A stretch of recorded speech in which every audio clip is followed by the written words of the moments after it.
Hello, everyone, and welcome to the Healthy Talks channel. I'm Emily, and I'm joined by Dr. Steven. Today, we're diving into a lifestyle that sparked a million debates going vegan. Is it just a trend, or is there a real scientific reason to ditch the meat and dairy? Well, to jump right in, I always like to think of the human body as a high-performance vehicle. Oh, okay. I like that analogy. Right. And if you think about what you're putting into the tank meat and heavily processed foods, they can sometimes act like this really clunky, low-grade fuel. Like the cheap stuff at the gas station that makes the engine knock. Exactly. And over time, that cheap fuel leaves behind soot. In human biology, that soot is basically inflammation and cholesterol building up in your system. Right, which slows everything down. Yeah, exactly. Hmm. But on the flip side, a well-planned vegan diet is like high-octane premium fuel, keeps the engine clean, it keeps the filters clear, and it really keeps the mileage high as you age. That makes perfect sense. And, the conversation around going vegan is just perpetually clouded by so much ethical debate and, frankly, aggressive social media marketing. Oh, absolutely. It's hard to know what's real. Right. So our mission today for this deep dive is to look completely past all that dogma. No judgment, no guilt trips for you listening. We are just going to examine the hard clinical evidence of what physically happens inside your body when you make this shift. And the research we have today is fascinating. It really is. Okay, let's unpack this, because when I look at the source material, I immediately notice this massive nutritional void. Like, you take a standard American dinner plate and you literally wipe away the steak, the butter, the eggs, the cheese. Right, that's a huge portion of the plate gone. Yeah. You are losing a massive amount of calories and macronutrients. Biologically, what happens when you fill that void purely with plants? Are we just talking about a giant influx of fiber? Well, I mean, fiber is a massive component, but it's much more intricate than that.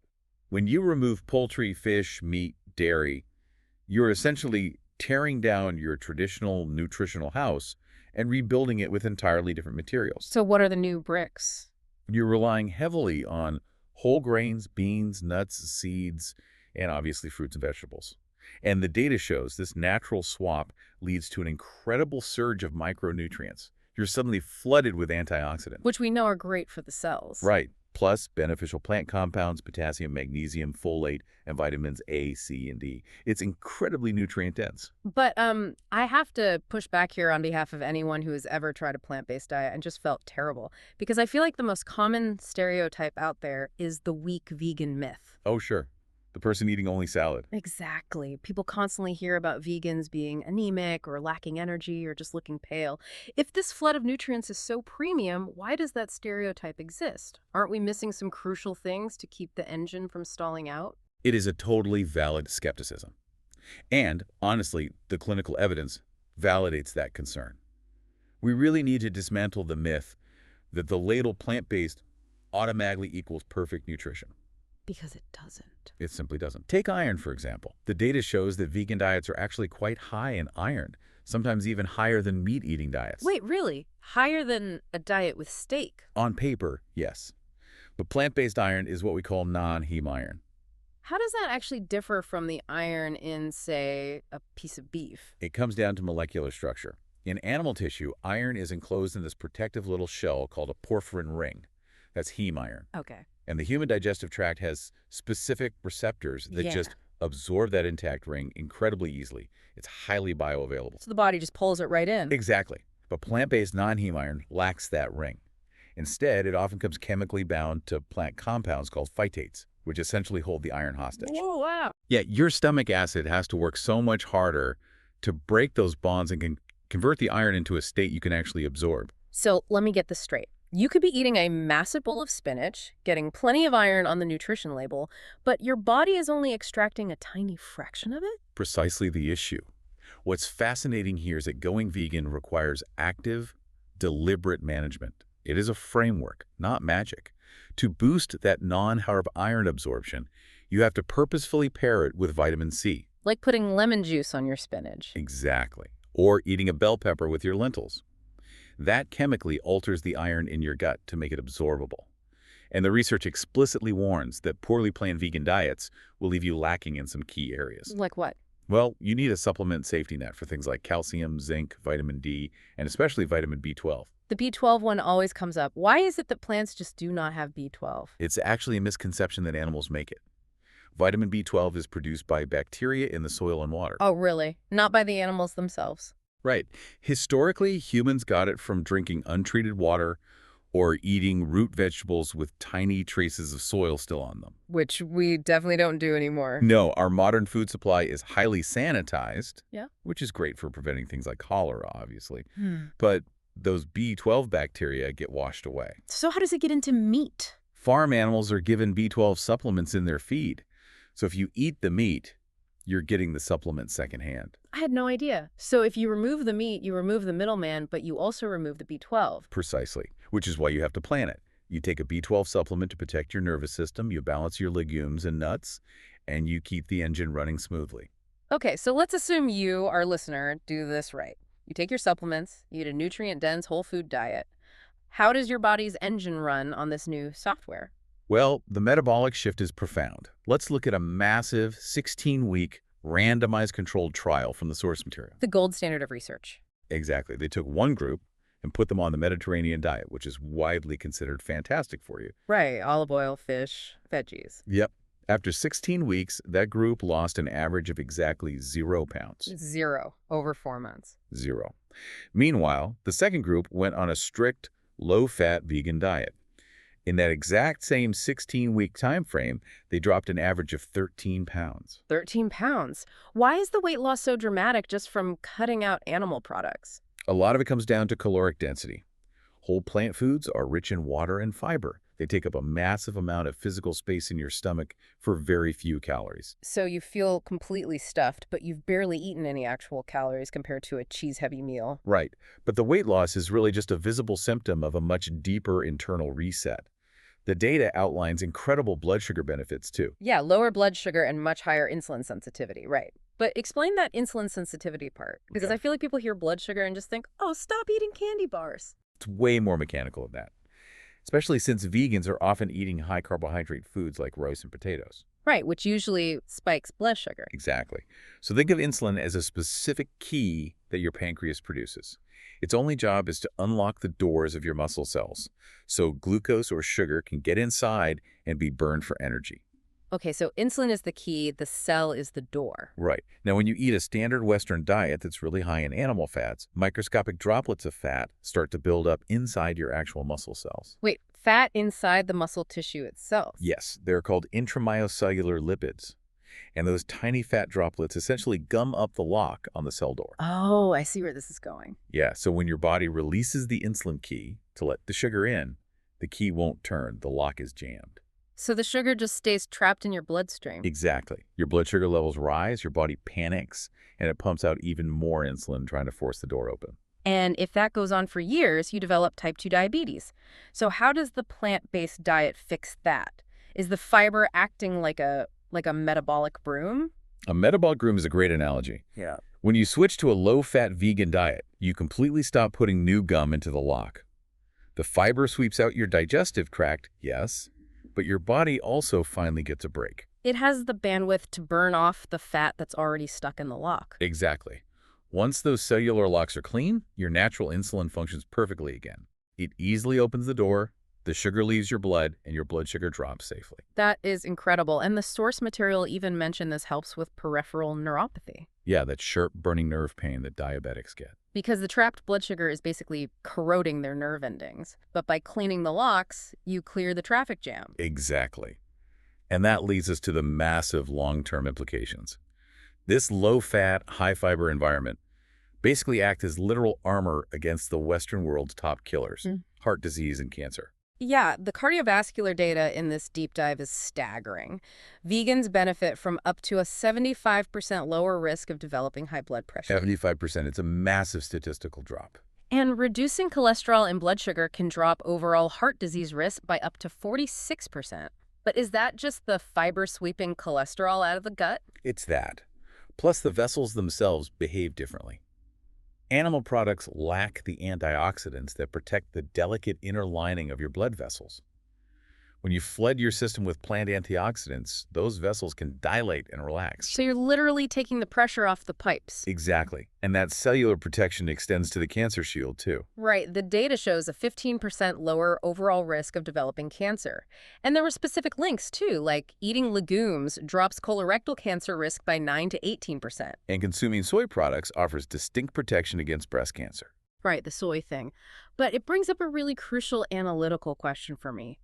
When we see these massive drops in disease risk, is this armor coming from the presence of these healing plants, or is it simply coming from the absence of the harmful meats? If we connect this to the bigger picture, it's definitely a dual effect. On one hand, avoiding red meat, smoked meats, and heavily processed deli meats directly removes known carcinogens. So just taking the bacon off the plate removes a direct chemical threat to your colon. Precisely. It lowers prostate, stomach, and colorectal cancer risks directly. But, and we have to look at this impartially, the science gets highly complex. The source presents a really fascinating contradiction regarding dairy. Ah, right, the dairy paradox. Vegans avoid all dairy, right? And studies suggest that avoiding dairy might lower the risk of prostate cancer, possibly due to the hormones naturally found in milk. So that's a win for avoiding dairy? It is. However, there is equally strong evidence that dairy consumption may actually help reduce the risk of colorectal cancer. Because of the calcium. Exactly. The high calcium binds to toxic bile acids in the gut. So it's a double-edged sword. By cutting out dairy entirely, you actively lower prostate cancer risk, but you might lose a biological protective factor against colorectal cancer. It's so complex, which perfectly illustrates why you can't view nutrition in a vacuum. It's not one magic food. It's the sheer volume of fresh fruits, vegetables, and legumes overriding the missing components. Absolutely. Okay, so we've talked about the heart, we've talked about cells. Let's move to the anti-inflammatory bonus, because I want to talk about the literal joints and bones that move you around every day. The arthritis data is remarkable. Here's where it gets really interesting. The clinical studies looked at people with rheumatoid arthritis. They put them on a whole food vegan diet for just 6 weeks. Which is nothing in the timeline of a lifelong autoimmune disease. Right. But in just 6 weeks, participants reported higher energy, better general functioning, and measurable reductions in pain, joint swelling, and morning stiffness. How is it acting so fast? To understand that, we have to look at the gut microbiome. When you eat a whole food vegan diet, you're consuming massive amounts of complex fiber. You can't digest it, so it travels intact to your colon. Where it feeds the billions of bacteria down there. Exactly. You're throwing a feast for your beneficial bacteria. As they ferment that fiber, they produce metabolic byproducts, primarily one called butyrate. Okay, butyrate. And butyrate is a powerful anti-inflammatory signaling molecule. It crosses into your bloodstream, travels to your joints, and essentially signals your immune cells to just calm down and stop attacking the tissue. So the plants in your gut are sending chemical text messages to your knees telling them to stop swelling. That is a very accurate way to visualize it. Plus, you are simultaneously removing a compound called arachidonic acid, which is highly concentrated in meat and eggs. And that causes inflammation. It's a direct building block for pro-inflammatory chemicals. So you are cutting off the fuel supply for the fire while simultaneously spraying the area with a butyrate fire extinguisher. That is incredible. Okay, the clinical science is undeniable. The cellular mechanics make sense. But knowing about butyrate is one thing. Sitting down to dinner at 7 p.m. on a Tuesday is another. Let's talk about the plate reality. The practical application. Right, because if you're listening to this, you're probably wondering, how do I actually apply this without just chewing on plain lettuce? What do vegans actually eat? And just to clarify, vegans eliminate all animal products, right? Not just meat. Right. Lacto-ovo-vegetarians still eat dairy or eggs. Vegans remove all of that, and often byproducts like honey, too. So no butter, no chicken broth, no eggs to bind a recipe together. That requires some real culinary innovation to hit those comfort food cravings. It does. But you aren't relegated to boiled tofu. The source highlights some amazing culinary realities. Like those savory Mediterranean sheep pan dinners. You roast root vegetables and chickpeas, get them all crispy, and then drizzle them with this rich, fatty tahini sauce. Or a spicy peanut cauliflower stir-fry. You pan-fry the cauliflower until it blisters, toss it in an umami-rich ginger peanut sauce, and serve it over complete protein like quinoa. Oh, and my personal favorite example from the text. Vegan macaroni and cheese. That one is genius. It is. They completely ditch the dairy, obviously, but they recreate that velvety texture by blending butternut squash and cashews. And then they add nutritional yeast, which has this deep, savory, incredibly cheesy flavor to hit the exact same pleasure centers in your brain. So what does this all mean? It means it's not about deprivation. Exactly. It's about creatively re-engineering your comfort foods using plant-based architecture. That's a great way to summarize it. To synthesize the clinical takeaways we've covered, a properly managed vegan diet isn't just a lifestyle trend. It is a scientifically backed medical intervention. A very potent one. It lowers body weight, clears out lipids to reverse insulin resistance, drops blood pressure by up to 75%, and reduces chronic disease risks, provided you mind your B12 and iron. Right, you have to be an active participant in your nutrition. But for you listening, I really want to emphasize that perfection is absolutely not required to see benefits. Every plant-based whole food you add to your plate is a step toward that 15% cancer risk reduction and a healthier heart. Absolutely, you don't have to change your entire life overnight. Exactly. In fact, let's issue a green plate challenge based on what we've learned today. Try swapping out just one meat-heavy dinner this week for a hearty, completely plant-based meal, like a thick lentil soup or that chickpea stir-fry. Just see how your body feels the next morning when you use that premium fuel for one night. I love that challenge. It's a perfect starting point. And to close out our deep dive today, I want to leave you with a final thought to mull over. Something beyond just the clinical data and the iron absorption. What's that? The researchers who run these gold standard trials readily admit they still don't completely understand exactly what causes all these incredible health benefits. Wait, really? After all this data? Yeah. Is the magic bullet the specific phytochemicals in the plants? Is it the complete absence of animal products? Or, and I find this fascinating, could it simply be the heightened daily mindfulness that comes with adopting such a strict dietary framework? Oh, because you have to actually pay attention to what you're eating. Exactly. You can't just eat on autopilot. You have to read ingredients, plan your vitamin C pairings, and be intentional. So next time you sit down to eat, ask yourself, how much of your health is determined by the actual molecules on your plate, and how much by the simple act of finally paying attention to them?